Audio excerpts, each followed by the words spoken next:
Greetings and salutations, everybody. It's I, XLJ, the OG, and you can see I am here on site in Philadelphia getting ready for WrestleMania week. Fortunately, I won't be able to host this week's episode of Fantasy Warfare because I'm here in Philly, but it's going to be an amazing episode. They're putting together some amazing Fantasy WrestleMania matchups. So that being said, let's go to your host, DadHat, for this week's episode of Fantasy Warfare.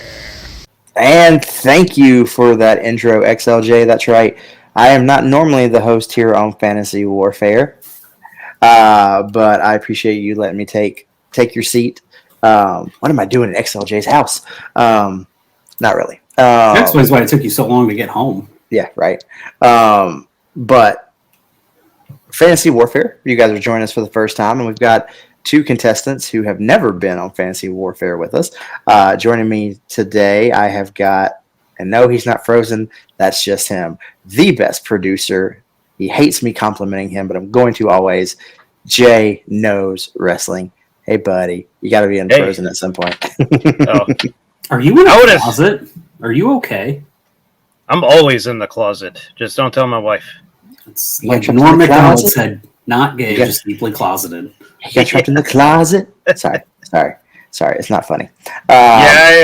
If you can see on the headline, I disappointed Matt Riddle by no longer giving him warmth as he was smoking weed with Tommy Rich last Saturday. Yeah, he's disappointed a lot of people too, so let's just be fair on that one.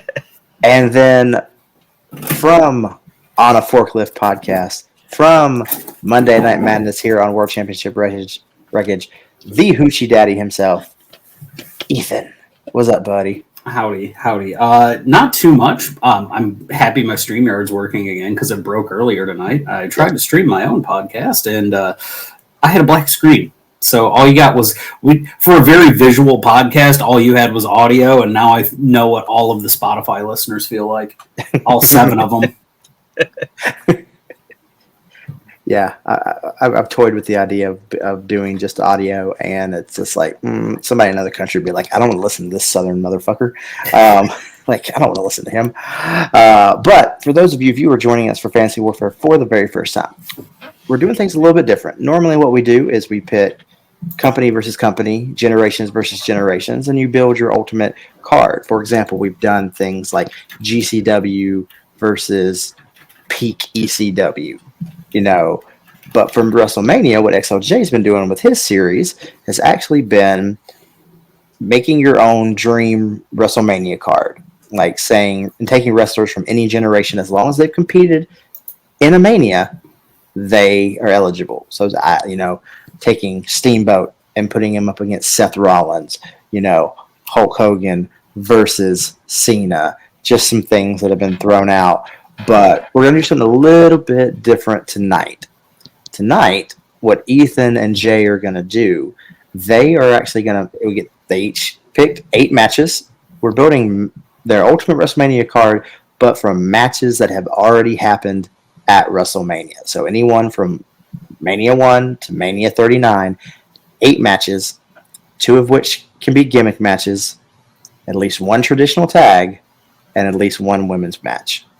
So, I have to put a traditional tag on there then, because my one is not a traditional tag match. Well, okay. We can bend the rules here. I mean, yeah. The match I mentioned to you guys, that was my tag match as well. That's fine. So if you'll accept that as a, I will accept it as a traditional tag match. If you'll accept mine as a traditional tag match, yeah, we'll take that. All right, Ethan. Well, before we start, XLJ has asked this of all of the contestants, and I'm going to continue this. For your Dream Mania, what venue are you hosting it at? So I could get real pretentious and say, oh no, I would love for it to be, here. I would love for it to be here. No, I'm gonna go oddball on this one. I would actually love for Mania to be hosted at the Tokyo Dome. Oh, we're going international. Okay, we're going international. Yep. We're taking Mania to a third country because it's been to 2. And it's never been to a third one. That's cool. That is a great idea too. Yeah, Jay. So I'm rolling with WrestleMania 2, but the majority of my show is taking place at the Rosemont Horizon with a special attraction match at Madison Square Garden and another special attraction match from the Olympic Stadium in Los Angeles. Okay. I thought you were going to say it's taking place from the Rose, which happens to be the hotel outside of the Rosemont Arena. Yeah. That's got some real wacky art on the inside of it. Man, I should have told XLJ when I was on one of them, like, you know where we're going to have it? We're going to have it here at the local gymnasium. That's where we're going to have it, right down the street. We're going to have it right. We're going to have it. What's the one? What's your place down there that always used to have Starcade at? Oh, Greensboro Coliseum. Yeah, Greensboro. Yeah. Well, if you were going to do AEW versus GCW, it'd be fine at the YMCA near your house. Hey. Probably have a few extra seats. Yeah. Yeah. I'm going to do it in the backyard. I'm going to do it in somebody's backyard in Reno, Nevada. I don't know if you guys have ever heard of this guy. His name's The Lizard. He's willing to host. It still wouldn't be sold out. Sorry, but we're going to continue. We're going to continue or get started here. So, Ethan. Yes. What is your first match kicking off your Dream Mania of all time from the Tokyo Dome? So let's put it this way. What I did is I actually gave myself a secondary challenge too, to not reuse anybody on the card. So I don't have multiple people in multiple matches. It's one person per match, which made me pull some people out and made me leave a match off that I really didn't want to leave off. However, kicking this off, we're going balls to the wall right away, and this is the gimmick match, and it's the tag. It's WrestleMania X7. It's TLC, and it's just that's to open a card. Just go for it. So Hardy's, Dudley's, Edge, and Christian from the get-go. You're starting off hot. Like you're like, we're not going to ease into things. Like, get ready. No. I just punch him in the face. Like, do this NXT. I built this looking at it like it was an NXT takeover, like Black and Yellow Day or Black and Gold days. Mm-hmm. That's what I wanted to look at it. Like, how would a takeover be built? And that's what would have happened. They'd have been like, no, you're getting. Hey. I love that match. Cheap plug, not cheap plug. We love them over there at Cole TV, XLJ and Mr. B-Roll. They did an episode of Colecast, and it was our buddies Husky Rhodes and Mike DePlessis, and they had to tournament style go through and literally debate which matches were better, and it was a great moment. But something on that episode beat out TLC, and I immediately messaged them, and I was like, y'all, what the fuck? My favorite part is when they got down to a Hogan versus Hogan matchup, and they're like, how? Yeah. Which evil do I choose? Yeah. Which one can we leave off that's going to hurt less? Yes. Hogan Warrior is the answer. Leave it away. Go take it away. All right, Jay, for you, what's kicking off yours? I got one question to Ethan first, though. Yes. Because I gave myself one kickoff show or pre-show match. What would you give yourself as a pre-show match? When my pre-show match, I almost said a really dumb one. I was going to say when Santina Morella won the women's battle royal. It's on the pre-show. It goes on the pre-show. No, pre-show match. Okay, so I didn't put this on the card, and none of them are on here otherwise. Brock, Roman, and Seth from WrestleMania 31. I'm not even joking. That is my pre-show match. That's why I asked you, so I wouldn't felt bad of putting on a pre-show match for my Madison Square Garden crowd. That was my honorable mention. It was sitting on my honorable mention. There, I have another one, but one of the people in it is in another match, and so I couldn't use it. Yeah, I don't even know if you could. Yeah, you probably can't, but yeah. Oh, I can see it there. Yeah, I saw the pre-show. Yeah. So that is crazy. Okay. That's awesome. I guess that doesn't matter then, because we both would add the same pre-show match. Yeah, it's beautiful. It's the best cash-in. Yeah. Oh, so it's my favorite Mania. That would be to get the Madison Square Garden people up and ready, because they're an hour ahead of the Chicago people, so they need something to do because they've been going a little stir crazy. But to open up my card from WrestleMania 2, the Macho Man Randy Savage defeats George the Animal Steele to retain his Intercontinental Championship.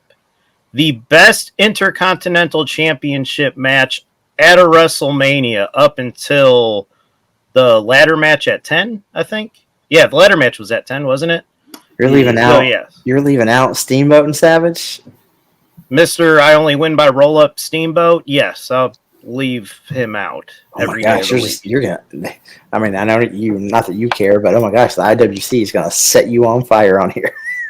Name me one time he's won an important match or a title without a surprise roll up or a schoolboy. No, I mean, yeah, I agree with you. It's just that match is beautiful. And that's just beautiful to watch. I mean, when you go over it 1,000 times, Randy. Yeah, because George the Animal Steel, the man in this match, is ringside. I do love George Steele. George Steele is great. All right, so that's interesting. Very, very different start. We got something that's a little more modern with Ethan, and you got a little bit more old school, of course, like near the very beginning with Jay. Very, very, very cool. Very, very cool. Well, Jay, I'm going to stick with you. What follows Mania 2, George Steele versus Macho Man? Okay. So I'm sticking with Ethan's philosophy here. Trying to get everybody on the card at least once. So I'm going more by name, but I'm doing my show for the fans. Okay. Not for the dirt sheet fans, not for the IWC. I'm doing mine for the fans. Who the people that pay to sit down, not the people that sit at home and bitch and complain. Yeah. Yeah, and get it off the internet and don't probably even pay to watch it at home either. Peacock's cheap. So my second match is the Rock and Sock Connection, which they didn't go by this at the time. It was just The Rock and Mick Foley. Correct. Versus Evolution at WrestleMania 20. Randy Orton, Ric Flair, and Batista. That was when Rock had that weird, I can't decide if I'm going to shave my head or have the weird, my hairline's going back. That was the John Cena Big Show U.S. title match show. Yeah. Yeah. So for that weird U.S. title belt at the time. The WrestleMania 20, the Mania that time forgot due to certain circumstances. Which Evolution won, for those who didn't know. Evolution won that match. I love Evolution. Trying to get the names on there, and that's 5 people. I mean, maybe Batista you could maybe leave off, but 5 people that the fans want to see. My list will absolutely shock you in that case, then. I mean, technically you got 6 if you can count Batista's dick. Sorry, had to. It's too easy. Sorry, that was to pop XLJ when he watches this. But all right. So we're going old school back into a little more new school. Ethan, what's following up the train wreck and wonderful masterpiece that is TLC? We are going to go back to something that's absolutely beautiful. We're going to step on Jay's toes here a little bit, and we're going to take that match from WrestleMania 3. We're going to take the match that put professional wrestling as a choreographed art on the map. Something that was the first real, like, we're going to take it to the limit. Yes, Ricky Steamboat wins and roll-ups, but that match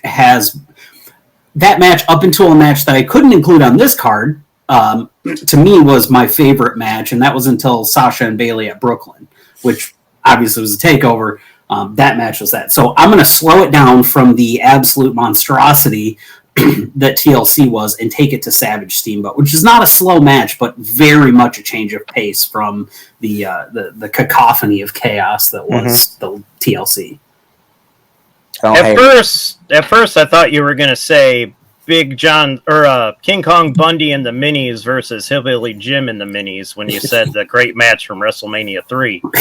I wasn't going to say Hogan and Andre, I can tell you that, because the match is horrible. The moment is great. The match is terrible. Yeah.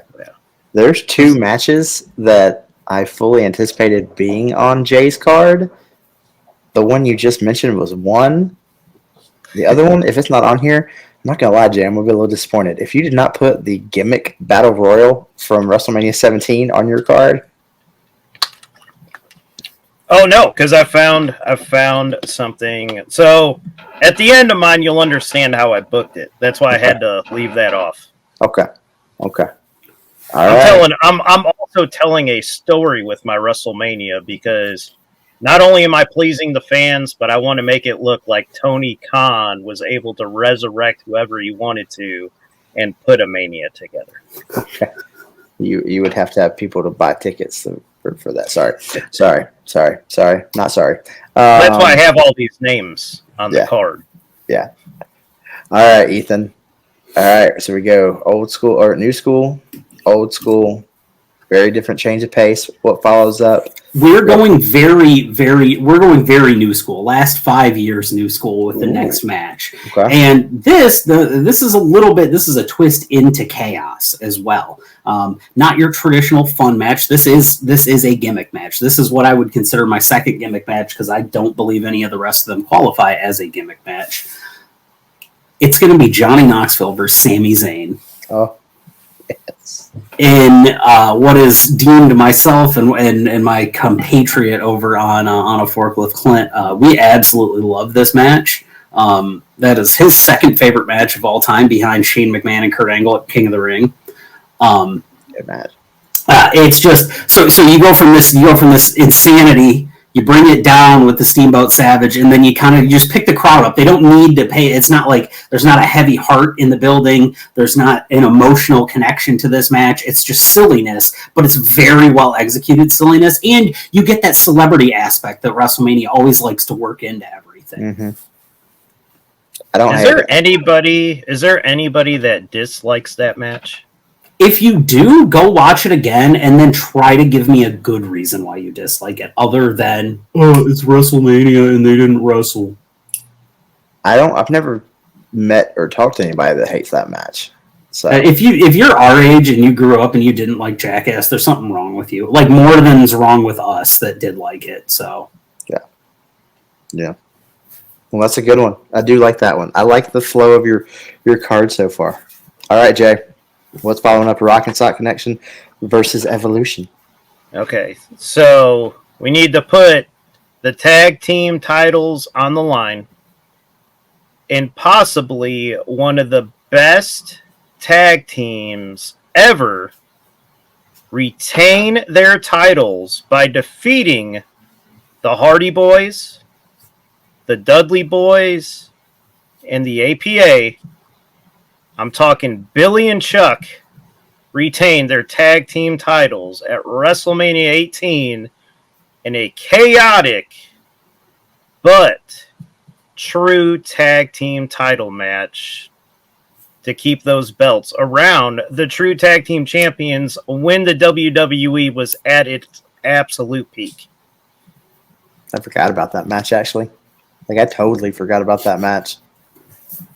And it was even with the APA in there, that match was running at 100 miles an hour. And I just needed to rewatch it before I put it on my list because it was between this and the Orient Express versus, I think, the Rockers. Yeah. And so I rewatched it, and even the spots where weapons are being used and everything, the referee does not see it, and a lot of times the second referee doesn't even see it. Hey, I stand by. We talked about it here recently on something about how the APA, they had the titles several times. They were dominant and everything, but they kind of get, kind of underrated because everybody was at this time Hardy's, Dudley's, Edge and Christian, Hardy's, Dudley's, Edge and Christian. The APA fit into a really weird time where they were very good, and Bradshaw in the APA is very underrated. Farouk at the time, he was starting to slow down on his career. He was a little slower, but he was always solid. I never had a bad match because he knew what he was doing. But Bradshaw as that was underrated, which is really upsetting that we got JBL in the shape that he was at that point in his career. But look at if we would have got JBL, but JBL, APA JBL would have been nuts. Sure, the clothesline from Hell's good, but other than him and Cena and him and Eddie, I feel what you get the best from JBL to me is promos. Yeah, I feel with hindsight, it's almost like they were penalized because they didn't want to take crazy bumps. Yeah. And I feel like even if they would have just one time went out there and said, fine, we'll do one of your dumb ladder matches, they would have had like a significant, memorable title reign.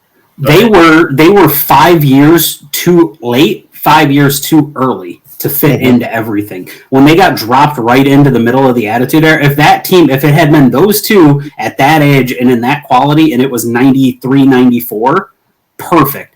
Those two at that age and they dropped into like Ruthless Aggression Era, perfect. But being that they were in the Attitude Era, it just killed them. Oh yeah. Yeah. But Billy and Chuck, best tag team. You look so good to me. Sorry. Great theme song. And to me, one of the most surprising moments ever with the whole Eric Bischoff preacher makeup mask pill out, like such a good moment. All right, Jay. Billy and Chuck retain. What follows for 4-team tag match? Okay. So I'm including, and I could get DQ'd for this or knock a point away from me for this, Yokozuna versus Bret Hart, WrestleMania 9, Aftermath included, as before the show happens, leading up to it, I will advertise that Hulk Hogan will be in the building, so the fans get to see Hulk Hogan hold that Winged Eagle title belt that night. I almost feel like I need to give you like a bonus point for being brave enough to put something from Mania 9 on this. Yeah, a little bit. I mean, I'm game. I'm game. I'm not falling back from any challenges. I think that's genius that you went to that level for that. Yeah. Also, fuck Terry. Fuck you, Terry. But I mean, I was just trying to move some tickets, and I had to figure out a way to shoehorn them on there without really putting them on there. Yeah. And Yokozuna, man, it's so weird though. Like, really, I mean, in this day and age and everything, and as big as the bloodline is, people just don't talk about Yokozuna. They just don't. Like, Rosie and Jamal get brought up. Yes, I realize they're a little bit closer family with Roman and everything, but like, same thing with Umaga. But like, nobody freaking talks about Yokozuna. Do you think it's a disconnect because they touted him as being Japanese forever? And, I would assume. It's I don't know. I'm not going to say the normal fan. Like nowadays, somebody would be like, "Oh, really cool, yeah, it's not a big deal." But that, like, if I asked my grandpa would be like, "No, he's a sumo wrestler," and I'm like, "Okay, old man, go yell at your clouds." I mean, as a kid, I took it at face value. Like, he's a sumo wrestler. I just thought it was weird he was a sumo wrestler that wore pants. That was the strangest thing to me. Just Ethan be like, "Yo, Grandpa, he ain't a sumo wrestler. I can't see his ass." Yeah, come on now. I can't see the cellulite. He's trying to throw somebody off the clay mound. I think the disconnect is because it's on WWE's end. They don't want to mention him too much because they don't want the Saudi prince to keep on hounding. Why is he still not at my shows? Yeah. I've asked for him 5 times. Still haven't seen the man. We can get him. It's not going to take a lot. Freight. I don't know. Respect to them. Yokozuna was a fantastic performer for his size. He was absolutely insane. Yeah. And him and Bret Hart did have a couple of good matches. So and I feel. I mean, you could hate me for this, but I feel he's more athletic than Umaga. I feel he was the most athletic in that family. I agree. Respect. I mean, yeah. I mean, like once you go like size to the in-ring ability, if you have that measurement on the scale, yeah. And that's I think maybe right now Jacob Fatu is pretty wild for the things that he can do. But I can't disagree with that. It's my one wrestling hot take, and people get mad at me for this.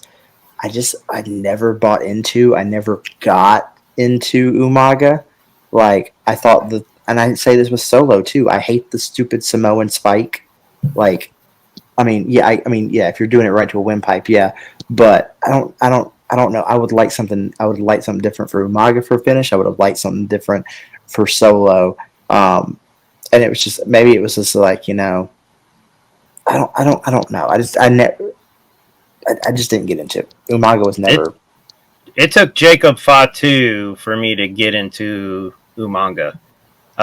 Watching Jacob Fatu's Contra run made me, when I would go back and watch stuff, like kind of like appreciate Umaga, because I never really got him, and it might have been because of his manager. His manager was Armando Estrada, but watching Jacob Fatu and Contra, and then going back and watching Umaga, like, just creates an appreciation. Like, I don't know how to explain it, because I was the same way. And maybe I need to go back and rewatch. Maybe I need to revisit some manga. Maybe I'll do that after Mania. As the great William Regal stated, Umanga! Umanga. Well, phonetically. All right, Ethan. We've had craziness. We've had a beautiful technical match. We've laughed. What's following up Knoxville and Zayn? So we are going to get, and ahead of time, I will state this. Yes, there's multiple world title matches on this card. I've thrown that out the window a little bit, except for the match that is the final. There's two world title matches. There's 3 world title matches left on my thing that are there. But the one that I have in the main event slot is the more impactful one for me. We are going to get really emotional here, though. We're going to go back to that WrestleMania 20 that time forgot. We're putting Kurt and Eddie. Kurt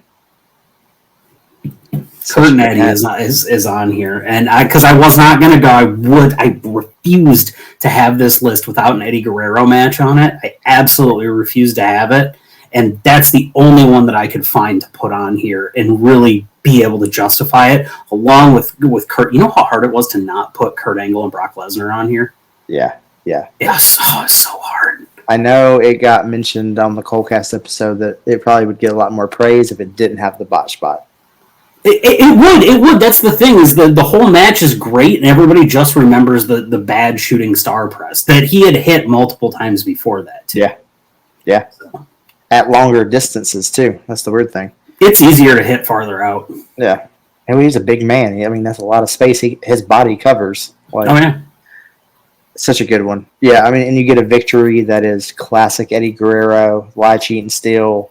I mean, I love Mania 20.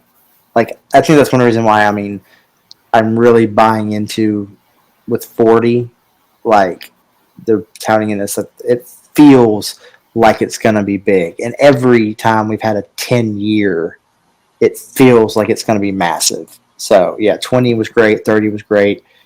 I hope 40 is. It's so the thing with me when it comes to this thing is I've been very adamant about this. I think the Attitude Era fucking sucks. I just think, like, we remember it so fondly as kids because the characters were really cool, but, like, I like watching in-ring work, and the characters were cool. The in-ring work is awful.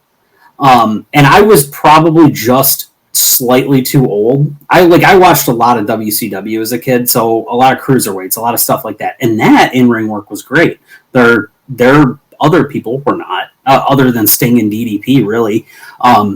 They didn't have good in-ring work over there as well. So Ruthless Aggression Era was like my comeuppance as a wrestling fan. That was my, from whatever age I was at the time, 11 to 15 or whatever. That was when 11 to 16, I guess. That was when I was like, I love this. This is the coolest thing in the world to me. And so Mania 20 was really like kind of just in the middle of that heyday. 20, 21, and 23. I love. Or no, sorry, 20, 22, and 23. I love them. 22 was another Chicago one. That was the. Yeah, I'm not going to say it because I don't know. I don't know if Jay has it on his list. There's a really fun match from that I love. Well, I mean, you get a little bit of everything with Kurt and Eddie. Like, you can't go wrong with having either one of them on your card. I mean, 2 Hall of Famers. I mean, I just had a height limit on my card. You were nobody below 5'7". We're not doing that.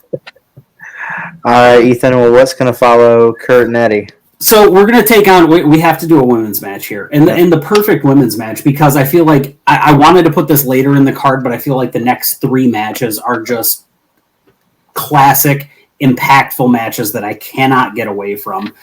So my women's match on here is Bianca and Sasha from 37. I think it's hands down. I think it's on the main roster. It is Sasha Banks' best match, of my opinion, on the main roster. I think she had better ones in NXT. It's what made Bianca Belair the star that she is today.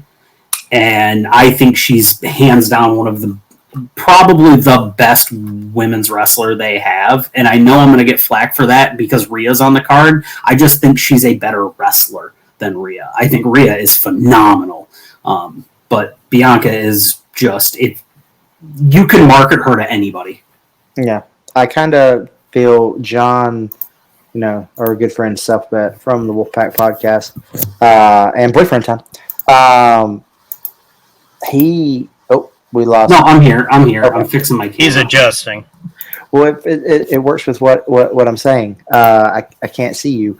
John has always said that Bianca is the female Cena.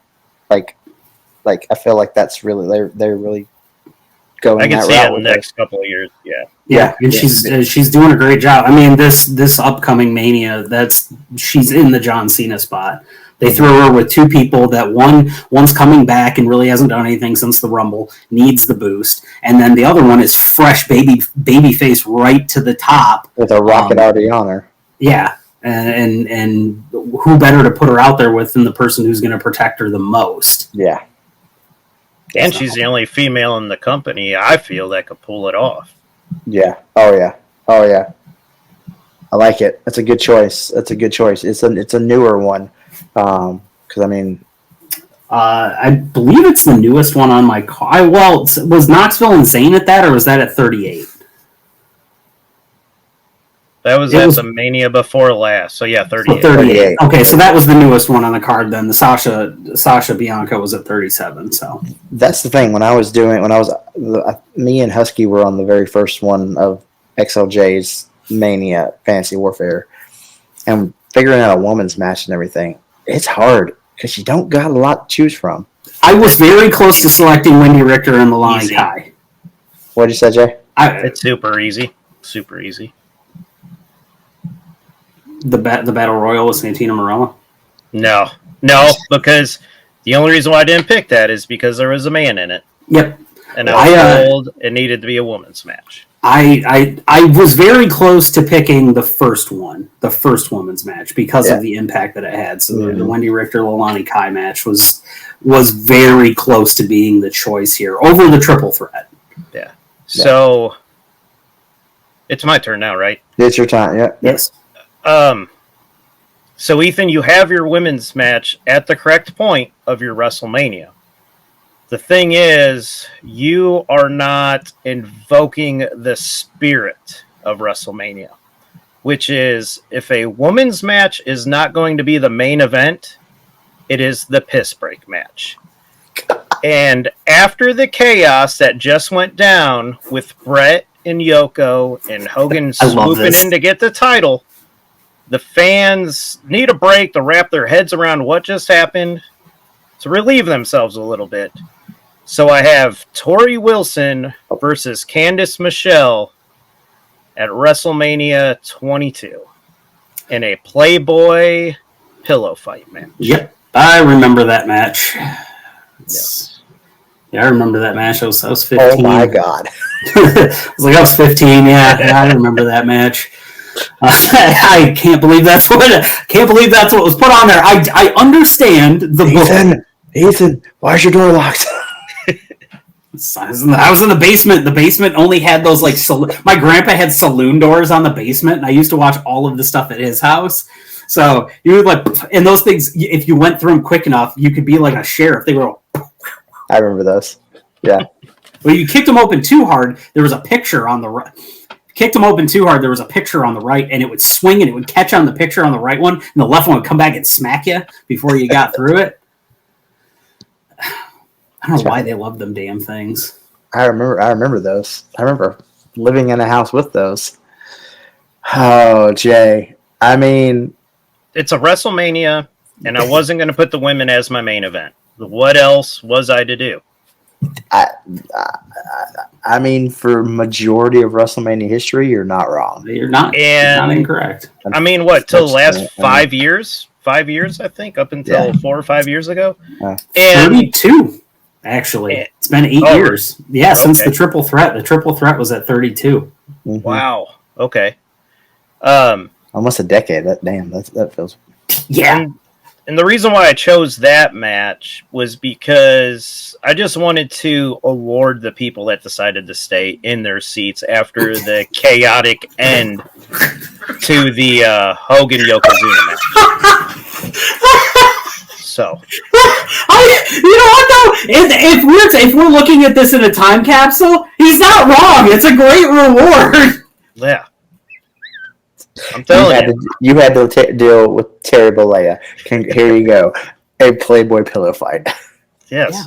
I'm thinking about my fans here. I'm thinking about the people in attendance and also the people watching the giant CCTVs in New York and Los Angeles. Yeah, you got to think about them too. Absolutely. Absolutely. All right, Jay. Well, what is following up your bathroom break match? All right. So, while everybody's getting adjusted to their seats, they are watching Roddy Piper getting a little rowdy in the back lot as we go to Los Angeles for the LA backlot brawl between Goldust and Roddy Piper. Great. Absolutely fantastic. The use of the O.J. Simpson footage, which is a kid, of course. Like... And holding it, and that was my reasoning for holding it at the Olympic Stadium. Well, that and the fact that they couldn't do WrestleMania 7 there because of security issues. Mm-hmm. I figured we could go ahead and use that stadium for that gold Cadillac and that Bronco to circle around it. Just one good time around the 800-meter track. Nice. It's one of my favorite Piper Mania moments. Like I honestly think it's probably the first Goldust match I remember seeing. Yeah. There's a lot of people like that 12 or 13. When I was younger, there was a lot of people like in school. They're like, "Do you see that?" I was like, "Yeah, he's been on TV for a while." But a lot of people where I grew up, they just watched Mania, and that was it. Like they didn't watch anything else. So when they saw him, they were like, "Oh my god, that guy's so crazy!" Oh, blah. You know, was that 12 or 13? When was that? 12. 12, yeah. Okay. Or was it 11? Oh, it might have been 11 because I think 11 was 90. What 95? When did... Yeah, because I was at 13. So, yeah, so it was 11. Because that was when Taker took on Nash, right? It would have had to been because that was right. Because anything later than that, they were gone to WCW the year because the year after that was Diesel and Shawn. No, it was 12. It was 12. It was 12. Oh, it was 12. Okay. See, I didn't think it happened the same night that HBK won the title. 12 is a good one. 12's one to get slept on a lot. Did you get? It bumped itself a notch in my book just now. Cause... Alrighty. Well, Ethan, your women's match was definitely not what Jay's was. No. What follows the classic historical Bianca versus Sasha Banks? We get into what I would like to say is the murderer's row of WrestleMania matches here. We've got 3 left on the card. Okay. And I think that these 3 are probably ones that would fall into the top 10, top 5 maybe of people's lists at any given time. Now, I'm going to save what I believe is the best ending of WrestleMania. I'm going to save that one. However, the match that's going to go on next, and there's a booking order to this as well, much like Jay has. The match that's going to go on next is a match for the ages. We're going back to the pay-per-view that kicked off this show that kicked off with TLC. We're going back to X7, and we're pulling Rock Austin. Rock and Austin haven't been on this card yet. Nope. But for as much chagrin as I have for WrestleMania 17, or for the WWF at the time, that's going to be on here because that was that match. That was just two superstars in the middle of time, and I wasn't going to 18. I wasn't going to that one because I'm not putting him on here. I know, crazy suggestion here to not put the yellow and the red on here. Rock and Austin is my next match. And also because that was the My Way video. Yeah. And that's the greatest bit of media ever for me, wrestling-wise. That is the greatest, thing. We've parodied it. I've parodied it on our channel. I've seen other people parody it. That's the best for me. That's why I love Limp Bizkit. It's why I will fight Limp Bizkit for the Hall of Fame. Yeah. I'll fight it. They should be there before ICP. Hey, the Oddities, that theme song was really good.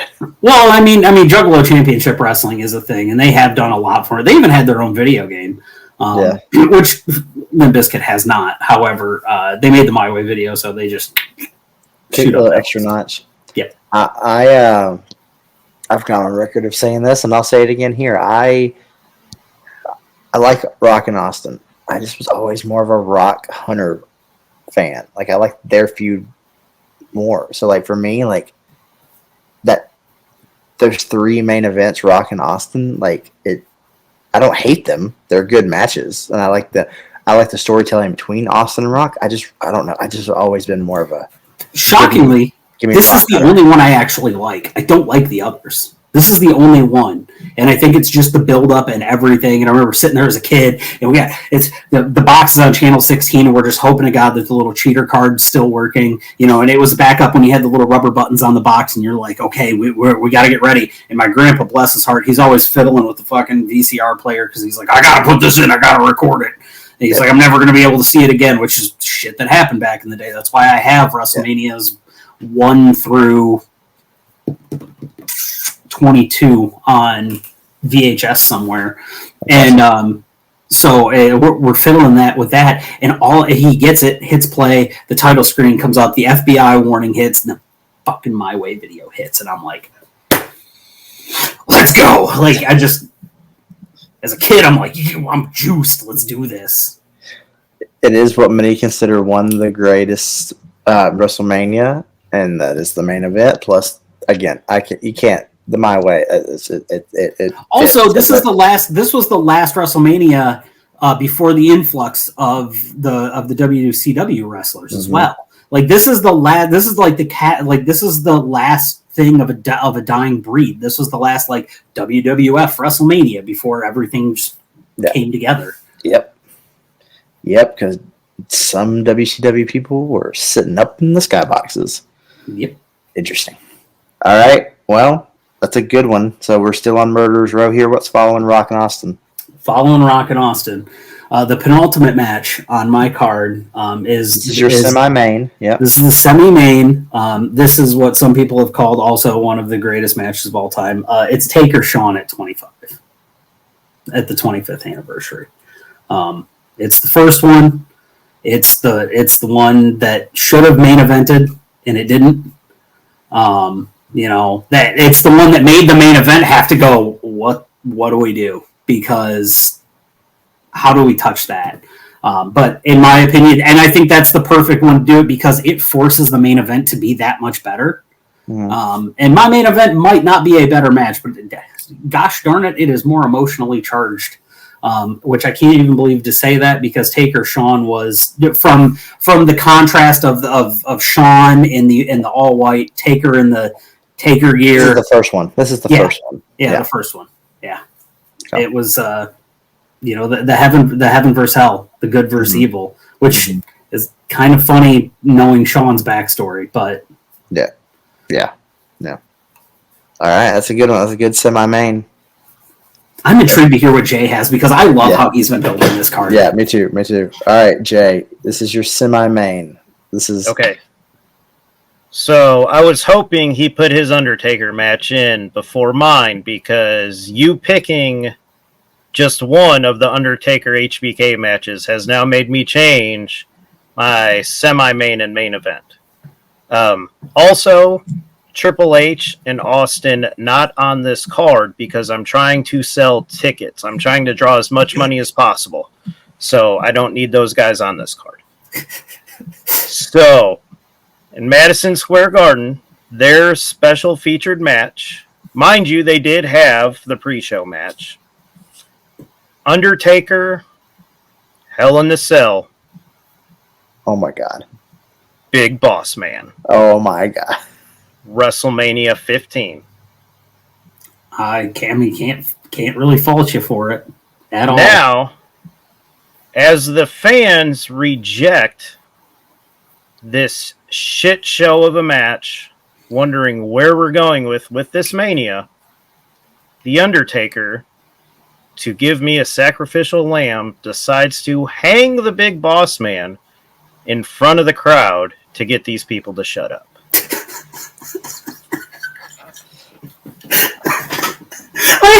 I have a funny little aside on here. So when Drew McIntyre had that visual and it swept through the crowd at the Mania that the sign caught on fire, the running joke now has been, because the attendance was 2,500 people less because they had to clear that section out, it was that Drew McIntyre swung his Claymore and killed 2,500 people, and we can't believe he's still on television. Like, get him, he's right there. But that's, to me, that's the moment where I'm just like, well, the man just committed murder on pay-per-view, which I guess is legal, maybe. Yeah. The funny thing is, hockey's cold as hell. WrestleMania 15 was the first WrestleMania I saw live while it was happening. Like, my dad and I had come home from Virginia from visiting my grandparents, and he was How dropping are you out. a wrestling fan then? What? Oh, The 15 was your first one that you saw live, and you're like, yeah, I like this. This is gonna keep. I was already watching WCW. I mean, Oh, okay. like, yeah, this is just like the first Mania. Oh yeah, dude, no, totally. You were gearing up for like New Blood Rising and Greed and all that stuff. You were fine. You had pay-per-view stuff. No, by this point, I had changed the channel. By this point, I had switched over. But yeah, I remember Wild. that. God, hog wild. Because that's a good idea. 10,000 bikers, 100,000 bikers, non-wrestling fans watching. Like, yeah. There is an episode about those with Wreckage. Please check it out on this channel. But yeah, like somehow the conversation about WrestleMania came up, and he was like, "I'll give your mom money for you to order it so you can see it." And I'm like, "Well, I'm not gonna say no." I'm like, "Cool." So yeah, I got to see it, and then that happened, and I was just like, "My mom is never gonna let me watch wrestling again." Well, if you are commissioned and licensed by the Athletic Commission in certain states, you are allowed to commit murder as long as you are doing so as an athlete and not outside of that. Your Honor, I swear it was storyline. I had no idea he actually died. Yeah. All right. Well, that's it. All right, Jay. If that's your semi, what is your main? Okay. So my main event is by far, even if we're talking in-ring work rate, the best main event as far as in-ring work in WrestleMania history.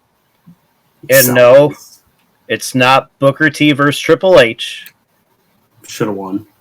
It is the hanger-ons that should no longer be around being represented by HBK, the people that have won almost all of these matches all night, versus the up-and-comers soon to run the industry, headed by John Cena, WrestleMania 23.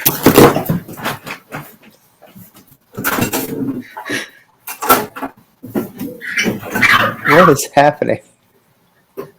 At first, I thought he was running to throw up, knowing he couldn't compete with it. Oh, he's got the jersey. Had to go get it. All right. Hold on. What is this match? I honestly don't know if I've seen WrestleMania 23 all the way through. John Cena drives a car through a glass plate window onto a stage. It's cool. I've seen that. Oh, yeah. I've seen that. Donald Trump gets his head shaved. I've seen clips. But it is by far the best worked, as far as in-ring work, main event in WrestleMania history. HBK, everybody knows it's his last shot at glory, his last chance to win the world championship. They went, what, like 45 minutes, 50 minutes? They did. And this was predating this too, was when they had won the title belts too. Going up to this as the odd duo. The really cool title belts, by the way. I know what you're talking about now. Okay. Yeah. I have seen this match. And then the next night on Raw, or maybe 2 weeks later on Raw, they went an hour. They went an hour, and that was maybe the best match on Raw ever. Yeah. So HBK and Cena. I mean, hey. So now all the people that have lost all night, except for I think in the case of Evolution, now get to drown their sorrows. But at least they'll be able to do so with a naked Candice Michelle. it's a nice consolation prize. Yeah. Yes. Yeah. I don't know. That's a hard main event to compete against there, Ethan. What do you got for your main event hosted in the Tokyo Dome? I had to flip a coin. Charizard coin, if you will. But I had to flip a coin to determine this one. And I got to be honest with you. Bundy versus Hogan. What? Bundy versus Hogan. No, not a chance. However, so these are two. They were 5 years apart. They featured one of the same people persons in said matches. However, it's Bam Bam Bigelow and Lawrence Taylor, isn't it? Yeah, probably. So I went with the match that was really the first match social media impacted. In my opinion, anyway, I think this is the first match that social media truly impacted. The fans' movement truly impacted this. And it's one of the coolest scenes from one of the coolest WrestleManias, from with the coolest freaking stage of all time. It's Orton, Batista, and Daniel Bryan at WrestleMania 30. It has the most badass ending of Bryan holding both title belts. He's bandaged up. He had to face people earlier that night. The confetti's fallen. The cool ass purple 30 is on the stage because Triple X, which is like kind of cool. And then it's in New Orleans. It's a big party. This barely beat out Kofi Mania. This match made me kind of like pick wrestling back up because there was a hot minute there that I was like, I'm out. I'm done. I don't need anything. But like, this is the Shield's on the come up. This is really the last WrestleMania that the main event didn't have Seth Rollins or Roman Reigns in. So we're coming up to that. I think that's true. I'm pretty sure that's right. I know Reigns was out with leukemia for 2 years or whatever it was, but I think Rollins was in there. This is the first one. This is kind of like the dying breed. Orton and Batista. It was a shift. Yeah, it was a shift in it. I mean, this was the Bray Wyatt pay-per-view. Like this, to me, this was the emotionals time where the fans went, no, Daniel Bryan needs to win, and to me, since One Night Stand, this was the first pay-per-view since One Night Stand where the fans went, no, this is what's happening, and if it doesn't happen, it's not going to be a good scene. Yeah. And it's the only time I've actually believed that since then. Whenever I see if somebody doesn't win, we'll riot. No, you won't. ECW One Night Stand, if RVD didn't win, that would have been a riot. Oh yeah, there would have been. And I feel that way this way too. Like they'd have been burning stuff in the streets of New Orleans. Good news is if it rains, it floods, so it'd put the fire out, but they were trying. Yeah, Daniel Bryan is. So when I was in college, I mean, I just didn't have time to watch wrestling. I didn't have any friends that were wrestling fans. At least the funny thing is that I knew about now since doing, the Wolfpack podcast, being on TikTok, doing this channel and everything. People from college have subscribed and like, dude, I would have watched wrestling with you all the time. I was a huge wrestling fan in college. I'm like, well, I didn't know that. Daniel Bryan's what got me back into wrestling after all that time. Walking through a mall at a Hot Topic, funny enough, before I worked there, and seeing a shirt that said "Fear the Beard" and being like, "What is that?" And seeing the WWE logo on the neck and being like, "What and who is this?" Like, and then starting from there. So I gave Daniel Bryan. I mean, it's a great ending visual. Daniel Bryan's the reason I went to wrestling school. Mm-hmm. Daniel Bryan's the reason I trained to be a wrestler. He's not my favorite wrestler of all time. He's not that, but he's the guy that I finally looked at and went, okay, if he can make it there, I can do this. Yeah. Here's a guy who's 5'9", 205 pounds, and he did that. Now, obviously, I'm not Daniel Bryan. He's real freaking good, or Bryan Danielson, whatever. He's real good, but he was a guy that, like, I feel like a lot of people looked at, and you kind of, that was the start of the reality era. It started to kind of come back into the thing. So that's that. And yeah, I mean, it's crazy to me. I look at this list and I'm like, I don't have Edge. I don't have Triple H. I don't have Hogan. I don't have Piper. I made sure to not put Ultimate Warrior on here. It wasn't hard because most of his Mania matches were somehow against Hogan. Trash. Yeah, and trash. All right, let's talk about getting winded before you get to the ring. Now, this is nitpicking a little bit. Yeah. But if I were you, I would have switched your Savage Steamboat and the placement of them. Your Savage Steamboat and your HBK Undertaker match. You put Savage Steamboat on second? Or, sorry, Taker Shawn on second? Because you just did Eddie, the emotion of Eddie, and then just the killer match that was, so it kind of would have cut the legs out from under. Oh, well, see, here's the thing, though. My WrestleMania is sponsored, so we're in Japan, right? And they're very cleanly. They're very up about their health and stuff. Everybody wears masks, but under those, you need Kleenex. So my thing, it's sponsored by Kleenex in the Tokyo Dome, because we're just tear-jerking everything. And maybe there's a sub-sponsor by Jergens, because when you're done with this, you're going to have to finish yourself off, because you're just going to be ready to go. So you're going to be crying with an erection at the end of this show. That was my goal. Because that's just the one thing because that's why I put my Undertaker match in my semi-main before Cena, because I was going to do 25, and then my main event was going to be Triple H versus Booker T. I was very close to adding. So I tossed around this because I didn't really like putting gimmick matches, but it was very hard for me to not put Edge or Mick Foley on here. Yeah. So the match from 22, the hardcore match, almost ended up on here. But I was like, you know what? WrestleMania early on, then that's why Knoxville and Zayn was early on, because I'm like, the kids are up early enough still. They're not. If you're a cool parent, if you're a cool parent, you let your kid stay up and watch WrestleMania. That's why it's on Saturday and Sunday. If you're not a cool parent, I am trying to convince my wife to let me do that with my oldest, because he is a huge Cody fan, and she's like, no, and I'm like, I'll just wake him up then when Cody comes out. She's like, no, you won't. Oh yeah, do it. He'll be running around the house. I bought a bigger TV. I bought a new sound system. We're set to go. We're doing it. I was testing it. The wife and the kid weren't home. They were out grocery shopping. It was just me, the dog, and the cat. I was playing Kingdom. It was just jamming up. And I know we're detailing off on the end of this. First off, I would like to say while I appreciate what I did, purely for Jay's, the way that he booked this, I'm conceding victory to Jay, because I thought it was absolutely phenomenal the way that it was put together. I don't even know if they pick a winner.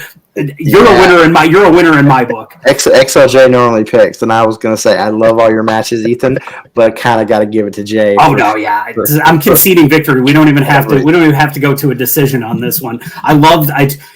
You hung the big boss man, and I mean, you really did play by the rules of WrestleMania for, I would say, almost 3/4 of its existence with the women's match. And I'm a huge I think you would have won automatically, though, because you held it in a foreign country.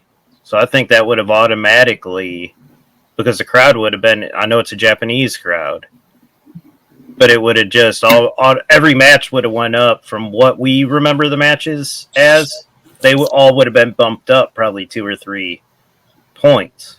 Well, that's the other reason that I put Daniel Bryan in that match, because I was like, okay, he fits their style. That's why I put that in the final match in here, because I was sitting here and I had all of them listed, and I was kind of flip flopping Rock and Austin. But when the setting location came up, that's when I thought about messing with you guys and just saying the 2300 arena in Philly. Like, we're putting like 3,000 people in here. This is Mania. Yeah. I want to hold it as the Performance Center, but with people. Oh, hey, I mean, we beat in the Tokyo Zone. Knoxville and Zane will get 14 stars. I mean, yeah. Well, folks, this is the first time with Fantasy Warfare that someone has conceded victory to another competitor. And give him a round of applause. Well, we always want to end with a little, as XLJ would say, plug-a-palooza, and I don't have a soundboard, so I'll just do it this way. Sorry, I can't do his soundboard thing. But let's start with you, Ethan. Where can they find you? You can find me first. You can find me at On a Forklift Wrestling Pod On a Forklift Pod on Twitter, On a Forklift Wrestling Podcast on YouTube, Spotify, Apple Music. Don't know if the last two are updated or not, but we're live every 8:30 or 8 p.m.-ish on Thursdays if my stuff's working. If it's not, whatever. I got a couple of really cool interviews with some guys. If you're in the Chicago area, please check out the interview with Tully Bertorelli and the interview with John Bullard, both of the John Bullard Promotions, Chaotic Combat Wrestling, that area. Guys are absolutely fantastic. Hoping to do more work with them. Otherwise, for my wrestling stuff, you can find me on Instagram at Hoochie Daddy EJ. Only on you can find me on Facebook too, but I hardly do anything with that. My next show that I'm wrestling at is in July, and I know that seems like a really long way away, but like, whatever. I don't get booked, and I don't care about it either because I'm busy doing other stuff. And then coming soon after Mania, you can find me also back here on World Championship Wreckage. Monday Night Madness is returning. Trevor and I are going to get back on the hog, and we're going to start, I guess, go hog wild and start putting out some episodes, hoping to be able to bust out a couple of episodes a night for a little bit and get a backlog of stuff going, because Queen's Court catching up to us, and I can't let that happen. They are... they finally got to a good WrestleMania. I saw that. They're about to be at SummerSlam 94. They're about to be at SummerSlam 94. Well, Jay, to the victor goes the spoils. You get the last plug-a-palooza. Where can they find you? Places. I'm on stuff. But you should probably just check out On a Forklift. Just back up a little bit and listen to everything he said. And then just do all that and look for him. Because as you could tell, he's more intelligent about wrestling than I am. But, if you want to find me, I'm around. It's probably better if you find him, though. Yeah, ladies and gentlemen, please go find Jay Knows Wrestling. You can find him on TikTok. If you travel back in time, you can find him at the Squared Circle Expo from Indianapolis this past weekend, where he was doing some fantastic work. Look for the fedora with the press hat sticker coming out of it. And you can find him. He's a hell of a producer. So if anybody needs show production, I'm not trying to get him jobs right now, but he does accept monetary donations, and I'm pretty sure DoorDash gift cards. I'm not 100%, but usually I accept those as well. So yeah, I do some stuff at World Championship Wreckage, I guess you could say stuff. Even though I was gonna say, I just realized I'm like 3 weeks behind on stuff. You're fine. But I feel like everybody, in lieu of anything I do, should look for Ethan, look for DadHat. I'm here. Don't drink and drive unless you're already drunk. Well, folks, you can find me, DadHat Wrestling, everywhere. I appreciate XLJ letting me sit in his chair. He probably will never let me do it again. You three? Nah. Stay out. The funny thing is, I didn't tell him who was coming on. He's gonna be. I'm gonna tell him he's gonna be like. But please make sure you like and subscribe. Everything on our YouTube channel here, World Championship Wreckage. We got a lot of stuff on this channel. Something for everybody. If you're wanting stuff for WWE, we've got it with Queen's Court as they're going through everything WWE history, pretty much from the start of Raw. If you want stuff on WCW, you've got Wreckage. If you want stuff with ECW, we got Wrecking Crew. We got non-wrestling stuff coming here soon as well to the channel. So, yeah, give us a like, give us a subscribe, give us a chance. I will say we have. What did I say? There's Pokemon cards. Pokemon cards too. Yeah. Like, I'm not putting down anybody else's YouTube channel, everybody, but I am lucky enough to say the people that I am blessed to collaborate with here on World Championship Wreckage, they bust their asses, and they bust their asses more than I can ever thank them enough for. So, and there's a Cold TV mic, which I'm jealous that you have that. But yes, and also go follow our normal hosts, XLJ and Mr. B-Roll over on Cold TV. But for Ethan, the Hoochie Daddy from On a Fork Podcast. It looks like he had an all black. It looked like he had an all black Rubik's cube. Me? No. Do you have just like a solid colored Rubik's cube? No, it's a mic flag. I thought I had one that I had our logo on, but it's actually on my Rock Band mic downstairs because I was using it for a promo that I was cutting. Well, folks, for Jay, for Ethan, this has been Fantasy Warfare, and we'll see you next time. Have a good night.